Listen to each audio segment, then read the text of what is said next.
Nous sommes fabricants industriels de murs ossature bois isolés en paille et à ce titre, nous travaillons sur un certain nombre de sujets pour être performants économiquement. La clé de la performance économique d'un projet, elle est en amont, dans la conception et dans une conception collective, c'est-à-dire que je pense qu'il faut inviter les opérateurs, mais qui sont finalement très sachants sur les meilleures solutions à retenir, la meilleure tracé du bâtiment pour intégrer la botte de paille, ses spécificités, et pour au final avoir un coût le moins élevé possible, un coût optimisé. Ça s'appelle de la conception à coût objectif. Le premier choix pour être économiquement performant, c'est de ne pas faire d'erreurs, de ne pas faire de bêtises, donc de garantir un bon niveau de qualité. Il y a des postes sur lesquels on ne fera pas d'économie, sur la visserie, sur les adhésifs, sur les membranes étanches, etc. On achète des produits de qualité qui permettent de complètement protéger la paille dans la phase de mise en œuvre.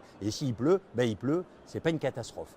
Après, de manière beaucoup plus classique, on a des leviers industriels sur la décomposition de coûts de nos murs sur lesquels on va travailler. Le premier poste, c'est le poste achat. En fait, 50% de notre prix de vente, pour nous, c'est du déboursé, c'est des achats. Donc, il va falloir mener des négociations, avoir des process, c'est ce qu'on a mis en place et qui fonctionne très bien pour pouvoir acheter au coût le plus bas.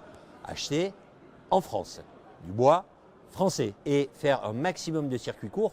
Mais le circuit court, c'est aussi une performance économique parce qu'il y a moins de déplacements. Et puis après, évidemment, on va travailler sur le process pour réduire les opérations, pour les mécaniser, pour les rendre moins longues et moins pénibles. Et on arrive à travailler, réduire les coûts, réduire la pénibilité.